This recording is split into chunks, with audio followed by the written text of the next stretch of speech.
Auspician Somos Protagonistas, Gestión Logística SB SRL, desarrollando soluciones a medida de las necesidades de nuestros clientes. Del CASE 2879, Ricardo Rojas, Tigre, Ruta Panamericana, kilómetro 37,7, Benavides. Antonio Lavoisier, 3925, Otto Kraus, Malvinas Argentinas.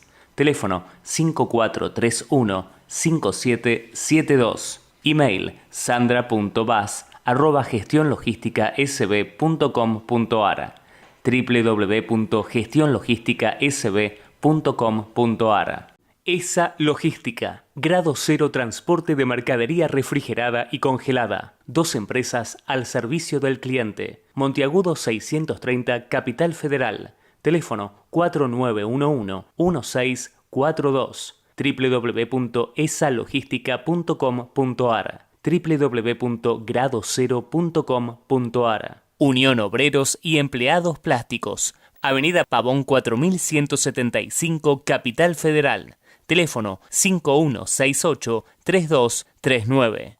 OSPIP, Obra Social del Personal de la Industria del Plástico, Avenida Pavón 4175, Capital Federal.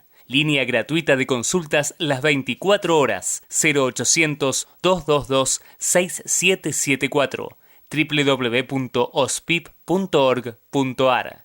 Fundación CAD, Centro de Apoyo al Discapacitado, con amor y por amor. José Mármol 1372, Capital Federal. Teléfonos 5168-3200 y 5168-3201. www.fundacioncad.org.ar. Asociación Bonaerense de Establecimientos para la Atención de la Salud Mental. Gestiona convenios con IOMA, Obra Social del Poder Judicial de la Nación, AMFA, COMEI, entre otras. Afiliados, ante cualquier consulta, comunicarse las 24 horas, los 365 días del año, al 0800-333-1988. Jacuzzi, pionero en climatizadores para autotransporte. Avenida Perito Moreno 1890, Ciudad Autónoma de Buenos Aires. Teléfono 4611-6868. Monseñor Bufano 4069, San Justo. Teléfono 4691-0270. www.jacuzzi.com. Transporte Mario, Logística San Andrés. JM Campos 1850, San Andrés. Teléfono 4753-9129. www.transportesmario.com.ar. Buenas noches, bienvenidos a nuestro programa Somos Protagonistas. Me da mucho gusto que nos volvamos a encontrar como lo hacemos todos los martes en este mismo horario. CANFRE, Cámara Argentina de Medicina Física y Rehabilitación, como siempre, ocupa en nuestro programa un lugar de consulta permanente y es referente de un trabajo que se renueva día a día para brindar al área de la rehabilitación las mejores herramientas para su excelencia y crecimiento. Y lo hacemos, por supuesto, de la mano de su presidente, del licenciado Héctor Larrea.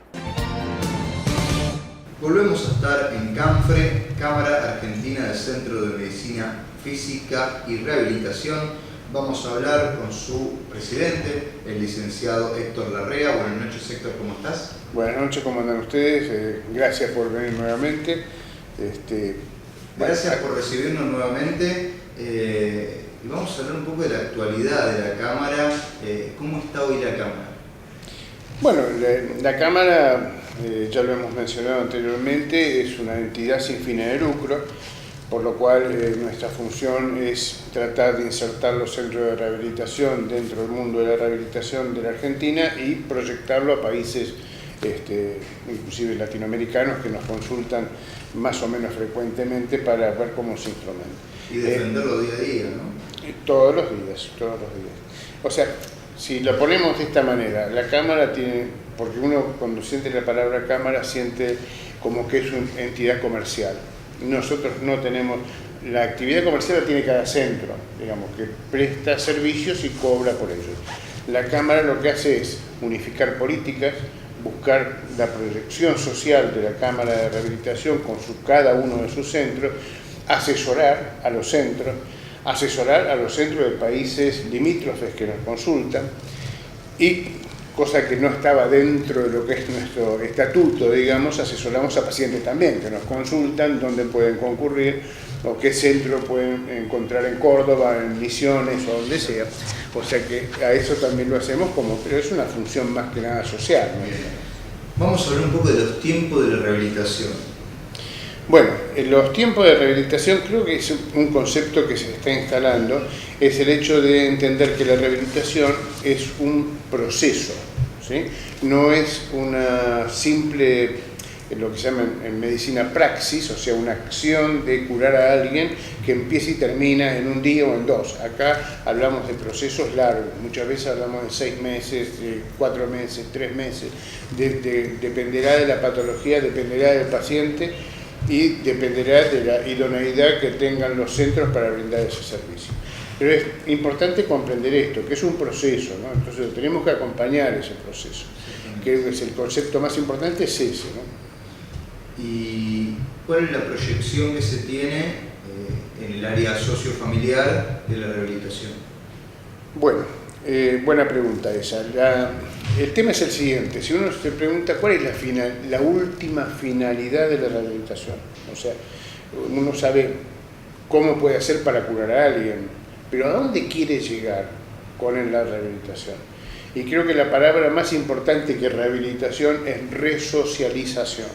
O sea, este individuo que tuvo una patología, que puede ser con una discapacidad, que puede ser con secuelas, mi función como centro es devolverlo a su núcleo familiar, a su núcleo de amigos, a su núcleo social, porque es la finalidad más importante de la rehabilitación. No que suceda lo contrario, que a veces sucede, que el hecho de una presencia, una patología, un problema, una enfermedad, termina siendo excluido de la sociedad, como a veces sucede en algunas internaciones geriátricas, que el individuo termina aislado. No digo que la internación geriátrica sea cuestionable, para nada, porque hay momentos que la familia se ve superada por las circunstancias. Lo que digo es que en vez de aislar, tenemos que incluir, ¿sí? Es como la meta, ¿no?, de la rehabilitación, la reinserción del paciente en su vida que llevaba. Bueno, la rehabilitación tiene como 4 leyes fundamentales, 3 o 4 leyes fundamentales. La primera es equidad. Todos merecemos la misma rehabilitación. O sea, no tiene que estar condicionado ni por la obra social, ni por el poder económico, ni nada. La segunda es la equidad. O sea, que tenemos, la accesibilidad. La accesibilidad significa que nos permita a nosotros acceder fácilmente. Yo siempre cuento la anécdota, ¿no?, que en general cuando uno entra al hospital y pregunta dónde está el servicio de tomografía computada, en la planta baja ahí, mire, el cartel lo tiene. ¿Dónde está el servicio de rehabilitación? Bueno, al fondo baja una escalera, hay una puerta chiquita y ahí entra. Entonces, ¿eso es accesible? O sea, tengo la accesibilidad de tomografía computada, pero no tengo accesibilidad a la rehabilitación. Y más estamos hablando donde puede ser una persona con discapacidad que necesita más accesibilidad que ninguno. Con dificultades físicas. Otra de las leyes básicas es la inclusión, ¿no? O sea, la finalidad que nosotros perseguimos con todo tratamiento de rehabilitación es incluirlo socialmente al individuo, que cualquiera de nosotros merece ser incluido, ¿no?, sin tener discapacidad, pero teniéndola merecemos mucho más estar incluidos para de alguna manera integrarnos socialmente, que es el aporte que puede dar la familia, los amigos, etcétera, etcétera. Exactamente. ¿Cuál es el seguimiento que se realiza luego de la rehabilitación?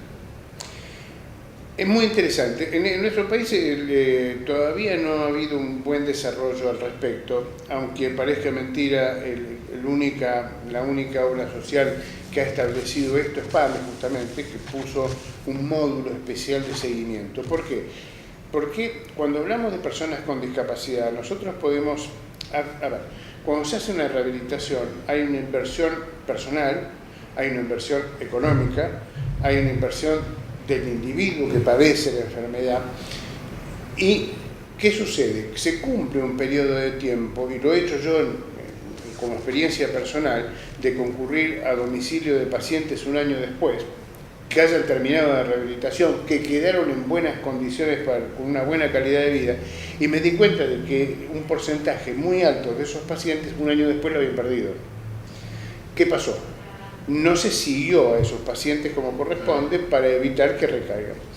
En gestiones que hemos hecho con PAMI logramos que se colocara este módulo por el cual el paciente es seguido y si hace falta se van haciendo ajustes para que el individuo no se discapacite, pues lo que buscamos es que no sea un individuo discapacitado. Claro, exactamente.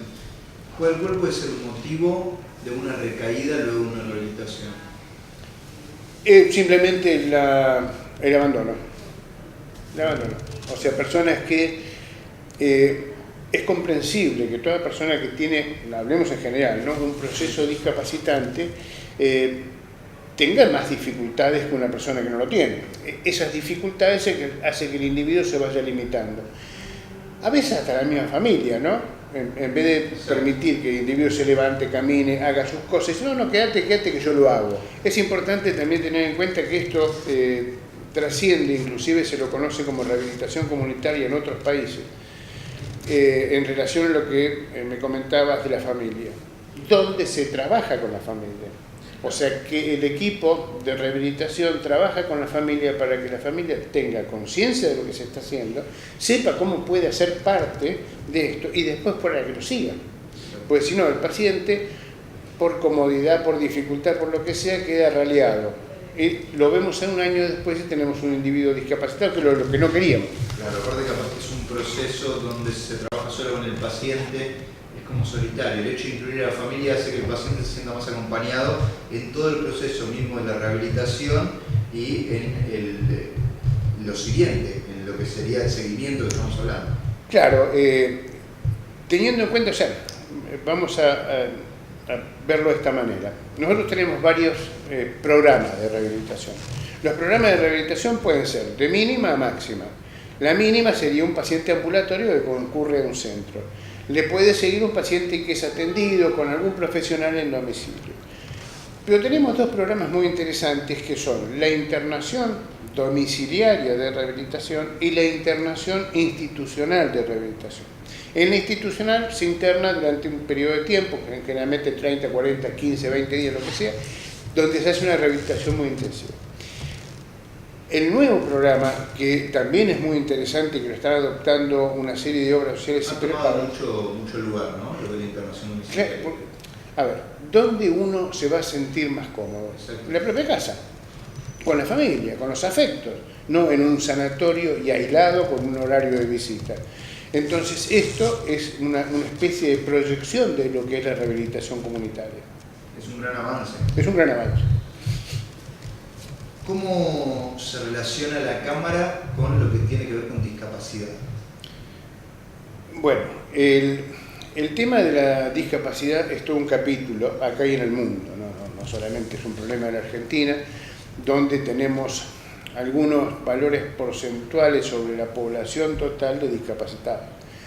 A nivel de Argentina, las últimas encuestas que se hicieron dieron como que tenemos 7.1 de discapacitados sobre el total de la población. Y dentro de ese 7.1, desde niños a adultos mayores, ¿no? Ahora, a nivel mundial se considera que la discapacidad siempre es el 10% de la población. Entonces, si lo tomamos a nivel mundial, lo que tenemos que pensar es que sobre 40 millones de argentinos hay 4 que son discapacitados. Un número, ¿eh? Sí, sí. Un número muy importante. Para lo cual uno tiene que pensar, ¿estamos preparados para esto? ¿Hay instituciones preparadas para esto? O sea, si tengo que contestar, no. No tenemos ni la cantidad de centros de rehabilitación, ni la cantidad de instituciones, ni la cantidad de inclusive de profesionales como para seguir a este tipo de pacientes. Y entonces ahí tenemos que tener en claro los conceptos sobre rehabilitación, los conceptos sobre habilitación. La rehabilitación sabemos que es un proceso de tiempo, habíamos dicho antes, 3, 4, 5 meses, lo que sea, pero tiene un momento que tiene un tope, un techo. Bueno, llegamos hasta acá, no lo podemos mejorar más. El individuo quedó con secuelas. puedo establecer un plan de seguimiento para que no se empeore y mantenerlo como está. Pero además de eso que tengo que trabajar. Y lo que se está hablando a nivel internacional es de habilitación. Y habilitación significa mantener hábil al individuo para cumplir con lo básico cotidiano para una buena calidad de vida. Para esto volvemos a una de las leyes que mencionó antes, que es la accesibilidad. Claro. Creo que es lo más importante para que un paciente, por ejemplo, en silla de ruedas, pueda tener una vida normal, que tenga unas rampas en la esquina para cruzar la calle. Fundamental. Estamos hablando de cosas tan básicas como esas, Fundamental. que le dan al paciente que sufre alguna discapacidad posibilidad de desenvolverse como cualquier persona que Ya. no padezca de la misma. Claro, lo que tenemos que es tratar de bajar todas las, a nivel de ciudad, tenemos que bajar todas las barreras que se llaman arquitectónicas o barreras urbanísticas, donde tenemos que tener semáforos especiales para ciegos, que son los sonoros, tenemos que tener cantidad de cosas, teléfonos públicos a la altura de una silla de ruedas, pues si nosotros un teléfono común, un paciente con una silla de ruedas no puede hablar, ni para una emergencia. También se lo soluciona con teléfonos celulares, pero bueno, tenemos que hacer accesibles, ¿no?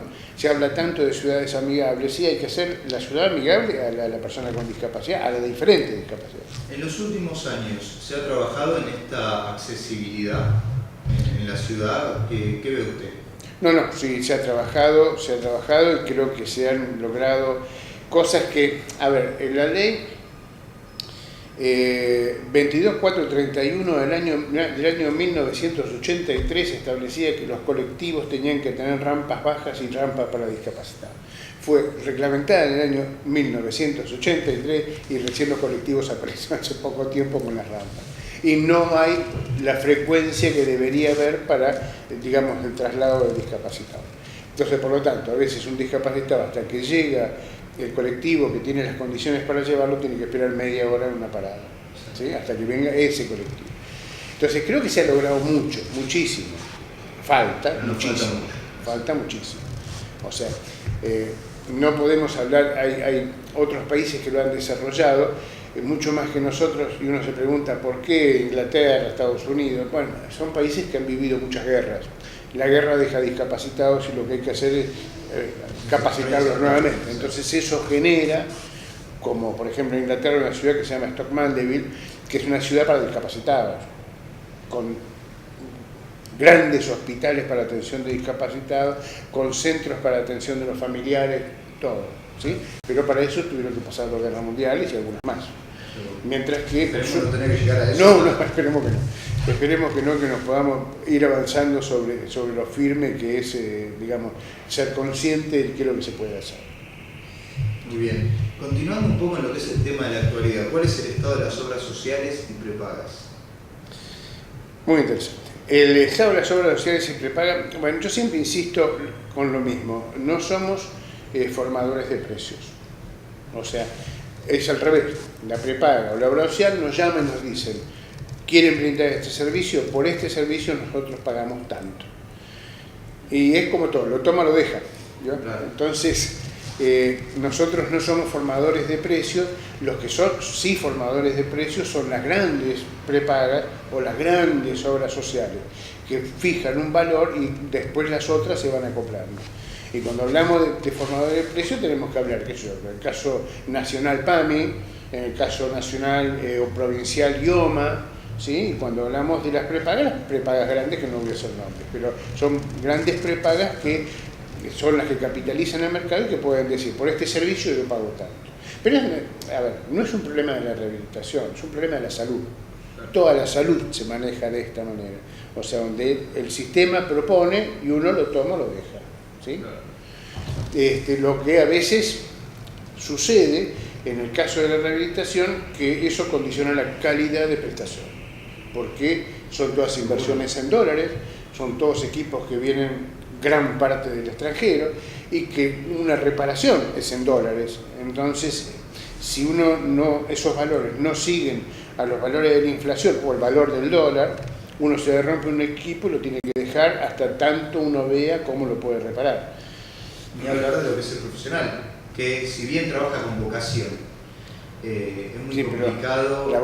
La vocación hay que alimentarla. Exactamente. Entonces, sí, los profesionales, todos los profesionales de la salud y la rehabilitación en particular, tienen los honorarios son bajos en relación a lo que deberían ser. ¿Sí? Lo que valía. ¿Cuál es el motivo de que no se regulen a través de la Cámara que usted representa o a través de un ente que puede ir regulándolo a medida que va aumentando o bajando la inflación o que tenga otro tipo de mirada? En realidad, esto, allá por los años 70, había una cosa que se llamaba, existe todavía, se llamaba Nomenclador Nacional. Nomenclador Nacional era un gran libro donde estaban todas las prestaciones que se podían brindar. Desde una cirugía, dos diferentes tipos de cirugía, la prestación de rehabilitación, de lo que uno creo tenía en ese gran libro. Y eso se regulaba automáticamente. Entonces cualquiera que quería saber el valor, el prestador o la empresa de prepaga, miraba el libro y decía, esto vale tanto. ¿Sí? Eso se dejó allá cuando empezaron los grandes procesos inflacionarios, fue dejando, hoy no está en vigencia. Y la Cámara lo que hace permanentemente es gestiones para el ajuste de valores, ¿no? Nosotros nunca pretendemos hacernos millonarios con esto, pretendemos que sea justo el valor, porque tenemos mucha gente que depende de nosotros. Un centro de rehabilitación chico maneja por lo menos entre 25 y 30 profesionales y por lo menos entre 7 y 10 personales administrativos. O sea que de golpe un centro de rehabilitación no muy grande, estamos hablando que maneja 40 personas. 40 personas que comen y todo lo demás. Eso merece ser bien pagado. O sea, ¿qué es lo que corresponde? Entonces, uno puede pedir una mejor calidad de rehabilitación si al mismo tiempo brinda un mejor pago. ¿Hace cuánto no se actualizan los valores? Eso depende de cada obra social y de cada privado. No depende de nosotros. Nosotros podemos gestionar, pero no podemos colocar el valor. Entonces, hay obras sociales que lo actualizan una vez cada 6 meses, hay obras sociales que no lo actualizan, hay obras sociales que han pasado, como ha pasado con obras sociales grandes, formadoras de precio, que estuvieron 2 años y pico sin actualizarlo.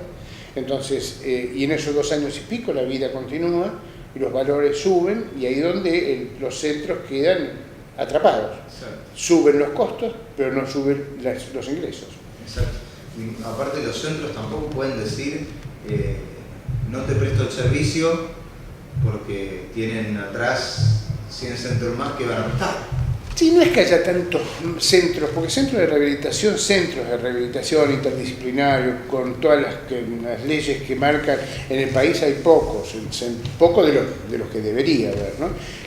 La ley para toda atención de discapacitados es muy severa, muy severa. Solamente en la provincia de Buenos Aires es un libro de 100 y pico de hojas, porque tiene que ver todo, baños, pisos, ingresos, acceso de ambulancia, o sea, una cantidad de cosas.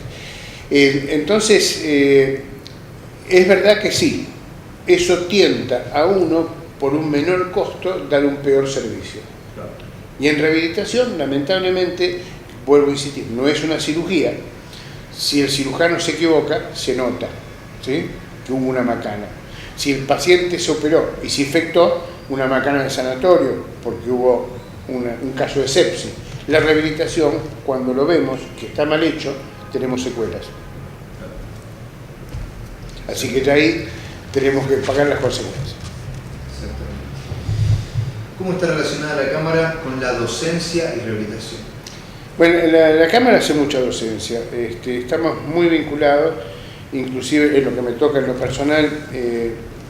Yo soy profesor en la Universidad Favaloro e inclusive hemos logrado tener una cátedra de discapacidad, cosa que me parece muy importante, y además, bueno, participamos de cursos, congresos, etcétera, etcétera, con trabajos científicos y académicos de rehabilitación, porque nos parece que es una forma de difusión y de llegar a la sociedad en general.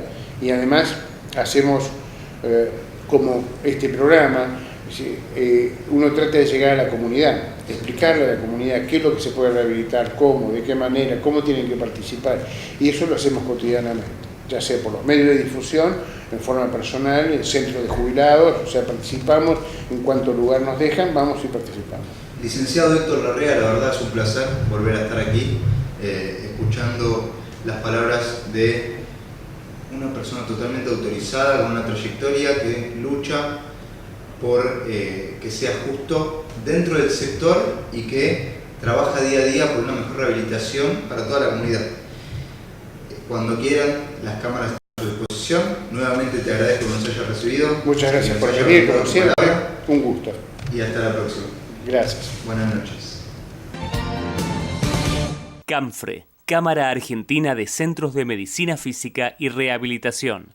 Perú 84, sexto piso, oficina 84, Capital Federal. Teléfono 4342-4000. Nord Import, importación y exportación. San Martín 686, cuarto piso, Capital Federal. Teléfono 4312-7777. Odontología Citibel. Calle 19, número 26, Citibel. Teléfono 0221-472-4357. Cooperativa de Trabajo Unión Papelera Platense. Camino Centenario y 517, La Plata. Teléfono 0221-484-7099. Villanueva y Asociados. Avenida Julio A. Roca, 1286, Oficina 4, Hurlingham. Teléfono 4665-3949. Instituto de Medicina Integral Juan Hirschman. José Bonifacio 2576, Capital Federal. Teléfono 4612-4641. Camic Argentina. Juan Manuel de Rosas 5270, San Justo. Teléfono 4482-2210. Estudio Márquez, Perú 735, planta baja, oficinas 2 y 3, Capital Federal. Teléfono 4307-2023. Email mlmarquez@estudiomlmarquez.com.ar. Casa Mayorista Manzorro, distribuidor de ferretería y sanitarios. Luzuriaga 532, Hurlingham. Teléfonos 46658963 y 46654796. Transporte Díaz, Movimiento de Suelo, calle 154, número 857, La Plata. Teléfono 0221-470-8479. SIAT Ambulancias, calle 65, número 154, La Plata. Teléfono 0221-425-2885. Transporte Mezquita Hermanos, Cadete Larguía 64, Morón. Teléfonos 4628-7821 y 4628-5546. CEMDE, Centro Especializado en Medicina del Deporte y del Ejercicio. Calle 50, número 1565, La Plata. Teléfono 0221-457-2687. Caja de Seguridad Social para Odontólogos de la Provincia de Buenos Aires. Calle 55, número 740, La Plata. Teléfono 0221-4100-500. MGM Marinacci Grupo Médico. Centro de Cirugía Plástica. Bulnes 1284, Capital Federal. Teléfono 4862-3410. Círculo Médico de Florencio Varela. Alberdi 317, Florencio Varela.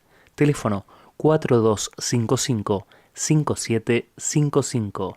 Jacuzzi, pionero en climatizadores para autotransporte. Avenida Perito Moreno 1890, Ciudad Autónoma de Buenos Aires. Teléfono 4611-6868. Monseñor Bufano 4069, San Justo. Teléfono 4691-0270. www.jacuzzi.com. Scantech, Migueletes 1231, Tercero A, Capital Federal. Teléfono 4849-4436. www.scantech.com. Cámara de Rectificación Automotriz. Cochabamba 2774, Capital Federal. Teléfono 4941-6666. www.cámararectificacion.org.